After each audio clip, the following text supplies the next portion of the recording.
Before we dive in, don't forget to subscribe for more epic HFY stories. Hit that bell so you never miss a video. The atmosphere of Pyroclast was a living thing, a roiling miasma of sulfur and fire that churned with the fury of a dying star. It was a place where metal screamed and flesh melted, yet here, clinging to the edge of oblivion, floated the ethyl-red refinery. It was a masterpiece of human ingenuity, a city of steel and fire suspended by magnetic tethers in the uppermost layers of the storm. Inside, the air was thick with the smell of ozone and sweat, the constant thrum of engines vibrating through the soles of boots. Lena Kale adjusted her goggles, the lenses flickering as they struggled to filter the corrosive haze outside. She was chief engineer, and her domain was the heart of the beast, the plasma converters that siphoned raw helium, free from the storm's fury. Pressures spiking in Sector 7. Her second, Jax, grunted over the comms, his voice tight with strain. The stabilizers are holding, but barely. Brace it, Lena ordered, her own voice steady. She ran a hand through her sweat-darkened hair, her eyes fixed on the holographic display before her. The storm outside was a monster, a swirling vortex of orange and black, and the refinery was its prey. But they'd been here for 5 years, surviving hurricanes that could tear apart starships, and Ethelred was still standing. That was the human way: build it stronger, hold it tighter, and never let go. Outside, the Colossi drifted. They were gentle giants, creatures of gas and cloud, their forms as vast as mountains, their minds as slow and ponderous as glaciers. To them, the refinery was no more than a trinket, a shiny toy lost in the storm. One had brushed against the platform's outer hull a month ago, a casual, curious nudge that had buckled 3 decks and killed 12 people. Lena still remembered the sound, metal groaning, tearing, the screams cut short by the vacuum. The Colossi didn't understand. They couldn't. Their world was one of slow, titanic movements, and humans were nothing but dust in their gaze. But Lena and her crew were made of sterner stuff. They'd patched the hull, buried their dead, and kept the converters running. That was the advantage humans had over the giants: stubbornness. The Colossi might be bigger, stronger, older than humanity itself, but they didn't have the fire to keep fighting when every instinct screamed to quit. Lena tapped her comm, her voice ringing through the refinery's corridors. All hands, brace for impact. We've got a visitor. The impact came not as a blow, but as a shadow. One of the Colossi had turned its attention to the refinery again, its massive form blotting out the storm's fury as it drifted closer. Lena stood in the observation deck, her hands gripping the railing, her knuckles white. The creature was breathtakingly beautiful, its body a tapestry of swirling gases, glowing with internal light like a nebula given form. But beauty was irrelevant here.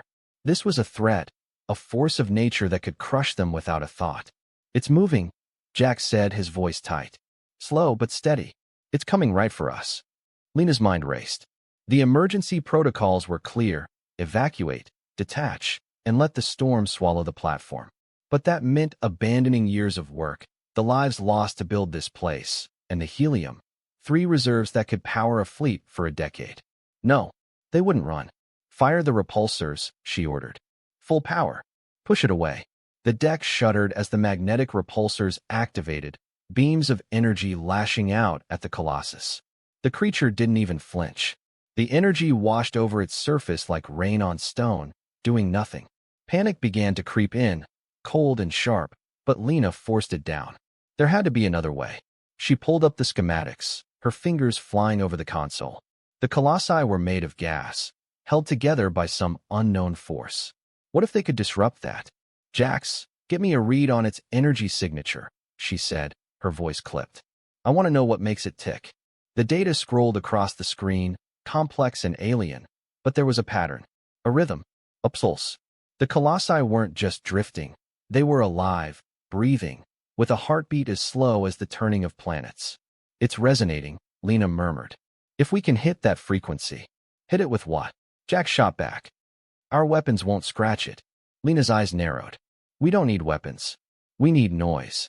The refinery speakers were designed for announcements, not warfare, but Lena had a different idea.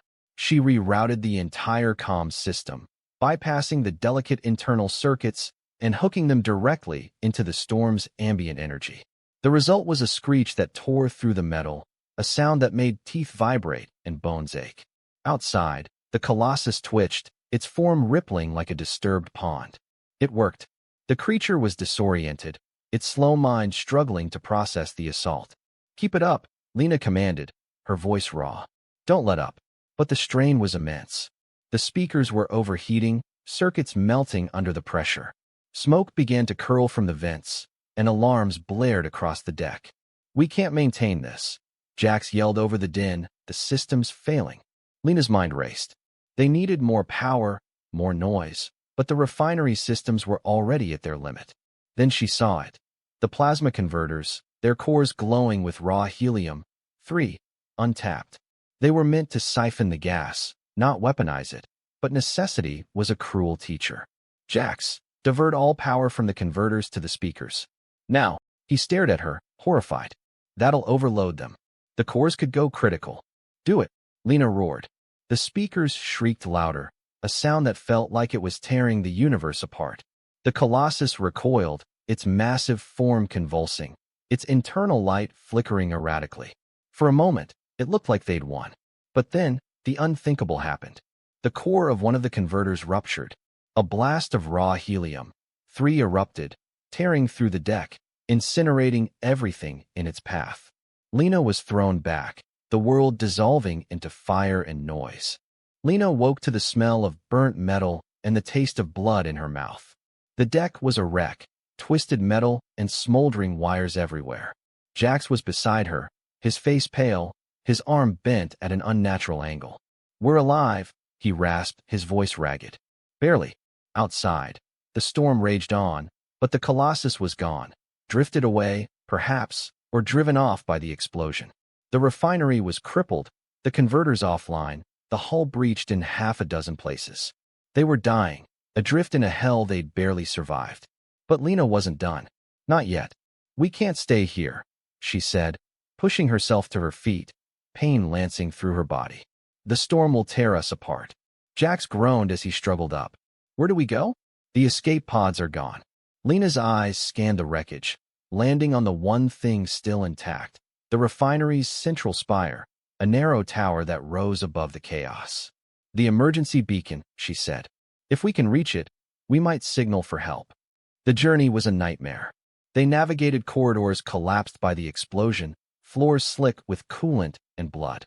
The storm outside howled, its winds threatening to peel away what remained of the hull. Twice, they had to dive for cover as sections of the platform tore loose and vanished into the maelstrom. But Lena refused to stop. Her crew was counting on her, and so was the helium-3, humanity's future, burning in the core of the spire. Finally, they reached the beacon chamber. It was a small, circular room, the walls lined with flickering consoles. Lena slammed her hand on the activation panel. Nothing. The power was gone. "Damn it," she snarled, kicking the console. "We're so close." Jax leaned against the wall, his breath coming in ragged gasps. "There's one way," he said. "The backup power cell. It's in the core room, but it's flooded with radiation." Lena looked at him, then at the flickering console. The radiation would kill them in minutes, but it was their only chance. "Then we'd better hurry," she said, already moving toward the door. The core room was a nightmare of fire and radiation. The walls glowed with an eerie blue light, the air thick with the smell of ozone and decay. Lena and Jax moved as quickly as they could, their suits' Geiger counters screaming warnings. The backup cell was a heavy, cylindrical device, bolted to the floor. "Help me with this," Lena grunted, prying at the bolts with a crowbar. Jax grabbed the other end, his face etched with pain. "Hurry. I don't think I can hold out much longer." With a final heave, the bolts gave way. They lifted the cell, its weight a dead drag on their exhausted bodies. The radiation was worse now, their vision blurring, their muscles trembling. They stumbled back toward the beacon chamber, the cell clutched between them. Halfway there, the floor beneath Jax gave way. He cried out as he fell, dropping the cell. "Lena, go," he yelled, reaching for her. She hesitated for a split second, then grabbed the cell and scrambled back. Jax was gone, swallowed by the glowing floor, his last words echoing in her ears. "Don't let this be for nothing." Lena didn't look back. She slammed the backup cell into the console, the power surging through the system. The beacon flickered to life, a beam of light piercing the storm. She slumped against the wall, tears mixing with the sweat on her face. Jax was dead. The refinery was lost, but the signal was out. Help was coming. The hours that followed were a blur of pain and exhaustion. Lena waited in the beacon chamber, the storm's fury raging outside. The beam of light was their only hope, a tiny thread in the vast, violent tapestry of Pyroclast. Then it happened. A ship emerged from the storm, sleek and silver, cutting through the chaos like a knife through butter. It was the Odyssey, a rescue vessel sent from the outer colonies. Lena slumped in relief, the tension draining from her body. But the relief was short-lived. As the Odyssey drew closer, Lena saw it. Another Colossus, this one even larger than the last, had turned its attention to the refinery. It drifted toward the beacon, its massive form blotting out the Odyssey's approach. The rescue ship fired its engines, trying to evade, but it was too late. The Colossus brushed against it, and the ship vanished, swallowed by the storm. Panic seized Lena. The Odyssey was their only hope, and now it was gone. She stared at the console, her mind racing. The beacon was still active, but it was useless without a ship to receive it. Then, an idea sparked, wild and desperate. What if the beacon could do more than just signal? What if it could attract? She rerouted the beacon's power, diverting it to the refinery's remaining magnetic tethers. The beam intensified, a blinding column of light that reached into the storm. The Colossus paused, its curiosity piqued. It drifted closer, drawn by the light. Lena held her breath, her fingers poised over the console. One wrong move, and they'd be crushed. But if she was right, the creature was close now, so close she could see the swirling gases in its form. Lena took a deep breath and hit the override. The magnetic tethers lashed out, not with force, but with precision. They wrapped around the Colossus, not to harm it, but to hold it. The creature struggled, but the tethers held, anchoring it to the refinery. The Colossus was trapped, its massive form tethered to the dying refinery. Lena watched from the beacon chamber, her heart pounding. The creature thrashed, its movements slow but powerful, threatening to tear the platform apart. But the tethers held, and Lena saw her chance. The beacon was still active, its beam cutting through the storm. If she could amplify it, make it a signal the Odyssey couldn't ignore.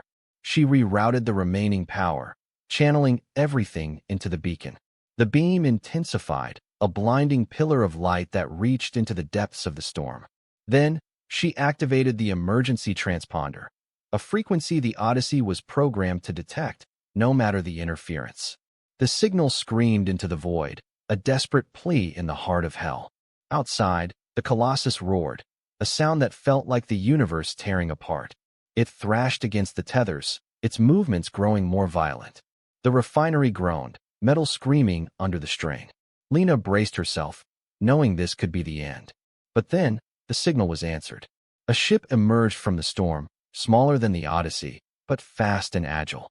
It was the Vindicator, a scout ship sent to investigate the beacon's abnormal energy signature. The Vindicator fired its thrusters, dodging the Colossus's thrashing form. It reached the refinery, its docking clamps extending. Lena didn't hesitate. She hit the release, the magnetic tethers disengaging. The Colossus drifted away, free once more, while the Vindicator locked onto the platform. "We've got you, Chief." The pilot's voice crackled over the comms. "Get ready to evac." Lena didn't wait. She ran, stumbling through the wreckage, the Vindicator's hatch closing behind her.